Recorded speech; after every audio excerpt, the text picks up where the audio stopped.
ஆண்டவரும் இரட்சகருமாகிய இயேசு கிறிஸ்துவின் ஒப்பற்ற நாமத்தில் சிலுவையை பற்றிய உபதேசம் என்கின்ற இந்த நிகழ்ச்சிக்கு உங்களை கர்த்தருடைய நாமத்தினால் அன்போடு கூட வாழ்த்துகிறேன், வரவேற்கிறேன். ஆண்டவருடைய வார்த்தை சொல்லுகிறது, அப்போஸ்தலனாகிய பவுல் கலாத்தியருக்கு எழுதின நிருபம் 1வது அதிகாரம் 4வது வசனம். அவர் நம்மை இப்பொழுது இருக்கிற பொல்லாத பிரபஞ்சத்தினின்று விடுவிக்கும்படி நம்முடைய பிதாவாகிய தேவனுடைய சித்தத்தின்படியே நம்முடைய பாவங்களுக்காக தம்மை தாமே ஒப்பு கொடுத்தார். ஆண்டவராகிய இயேசு கிறிஸ்து சிலுவையில் அறையப்பட்டது நிமித்தம் உண்டாகிற தேவனுடைய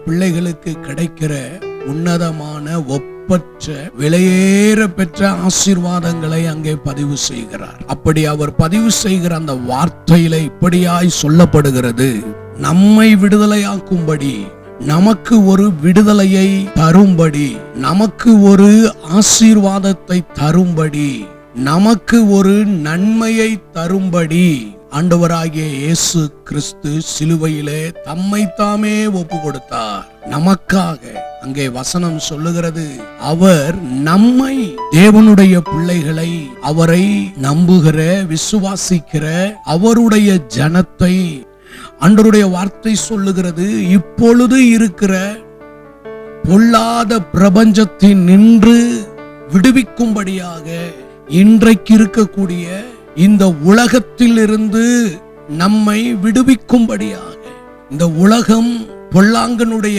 கைகளிலே ஒப்பு கொடுக்கப்பட்டிருக்கிறது. பொல்லாதவனாகிய பிசாசினுடைய கைகளிலே ஒப்பு கொடுக்கப்பட்டிருக்கிறது. இயேசு கிறிஸ்து சிலுவையின் பாடுகளை சந்திப்பதற்கு முன்பாக சொன்னார், இதோ உலகத்தினுடைய அதிபதி அவன் என்னிடத்துல வருகிறான் என்று சொல்லி, ஆண்டவராகிய இயேசு கிறிஸ்து சிலுவையில் தம்மை தாமே ஒப்பு கொடுத்ததனுடைய நோக்கம் என்ன? இந்த உலகத்தில் இருந்து, இந்த உலகத்தின் பிடிகளில் இருந்து ஆண்டவர் நம்மை விடுவிக்க விரும்புகிறார். இந்த உலகமானது தேவனுக்குரியது அல்ல. இந்த உலகமானது பொல்லாத பிசாசினுடைய கைகளில் கையளிக்கப்பட்டிருக்கிறது. அசுத்தம் நிறைந்த, அருவருப்பு நிறைந்த, அருவருக்கத்தக்கதான காரியங்கள் இந்த தேசத்தில் நடக்கிற இந்த பொல்லாத பிரபஞ்சத்தின் என்று அவரை நம்புகிற, அவரை ஆராதிக்கிற, அவரை விசுவாசிக்கிற, அவரை அன்பு கூறுகிற தேவ பிள்ளைகளை இந்த உலகத்தின் நின்று விடுதலையாக்கும்படி, இந்த உலகத்தினுடைய கரைகள், உலகத்தினுடைய அதிகாரங்கள், இந்த உலகத்தினுடைய எந்த விதமான காரியங்களும் அவருடைய பிள்ளைகளாய் இருக்கிற நம்மை ஆண்டு கொண்டு விடாதபடி, இந்த உலகத்தினுடைய எந்த காரியமும் அவருடைய பிள்ளைகளாய் இருக்கிற நம்மை நமக்குள் அதிகாரம் செலுத்தி விடாதபடிக்கு அவைகளிலிருந்து விடுவிக்கவும், அவைகளிலிருந்து தப்புவிக்கப்படும்படி தம்மை தாமே ஒப்பு கொடுத்தார். இந்த பிரபஞ்சத்தினின்று விடுவிக்கும்படியாக இன்றைக்கு ஆண்டவர் இந்த உலகத்தில் இருந்து நம்மேல் அதிகாரம் செலுத்துகிற, உலகத்தினுடைய எல்லா வல்லமைகளில் இருந்தும் ஆண்டவர் நம்மை விடுதலையாக்கும்படியாகவே சிலுவையிலே தம்மை ஒப்பு கொடுத்தார். இன்றைக்கு ஒருவேளை உங்களுடைய வாழ்க்கையில இந்த உலகத்தினுடைய அடிமைத்தனங்கள், உலகத்தினுடைய இச்சைகள், உலகத்தினுடைய அசுத்தங்கள் ஒருவேளை உங்களை ஆண்டு கொண்டிருக்குமானால், ஆளுகை செய்து கொண்டிருக்குமானால், அவைகளில் இருந்து விடுவிக்கப்படுவதற்கு வழி தெரியாமல் இருப்பீர்களே ஆனால், இன்றைக்கு ஆண்டவராகிய இயேசு கிறிஸ்துவை நோக்கி நீங்கள் கூப்பிடும் பொழுது, ஆண்டவராகிய இயேசு கிறிஸ்து எனக்காக சிலுவையிலே மரித்தார், எனக்காக சிலுவையிலே இரத்தத்தை சிந்தினார் என்று நீங்கள் விசுவாசித்து நம்பும் பொழுது, இந்த விலையேற பெற்ற இரட்சிப்பை நீங்கள் உங்களுடைய வாழ்க்கையில பெற்றுக் கொள்வீர்கள். இன்றைக்கு ஆண்டவருடைய கரத்துல நம்மை ஒப்பு கொடுப்போம். ஆண்டவர் சிலுவையில் பாடுகளை ஏற்றுக்கொண்டதனுடைய பிரதான நோக்கம் என்ன?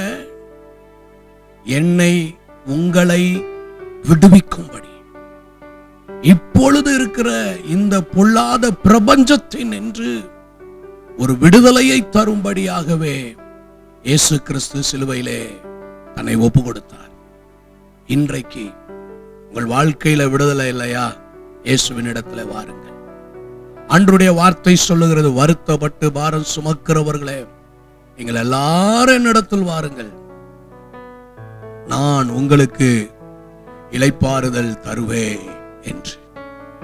இன்றைக்கு இளைப்பாறுதல் தருகிற, விடுதலை தருகிற இயேசு கிறிஸ்து ஒருவர் இருக்கிறார்.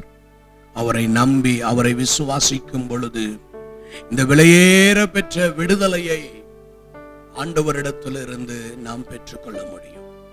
அன்பின் நல்ல ஆண்டவரே, இந்த நல்ல வேலைக்காக ஸ்தோத்திரம். உம்முடைய திருக்கரங்களிலே எங்களை ஒப்பு கொடுக்கிறோம். இந்த பொல்லாத பிரபஞ்சத்தின் இன்று எங்களை விடுவிக்கும்படி சிலுவையில ஒப்பு கொடுத்தீரே. இன்றைக்கு இந்த வார்த்தையை தியானிக்கிற, கேட்கிற யாவருடைய வாழ்க்கையிலையும் ஒரு விடுதலை உண்டாகட்டும். எந்த காரியங்களில் சிறைப்பிடிக்கப்பட்டிருக்கிறார்களோ அந்த சிறையிருப்புகளில் இருந்து விடுதலை உண்டாகட்டும் என்று சொல்லி இயேசு கிறிஸ்துவின் நாமத்தில் ஜெபிக்கிறேன் பிதாவே, ஆமென்.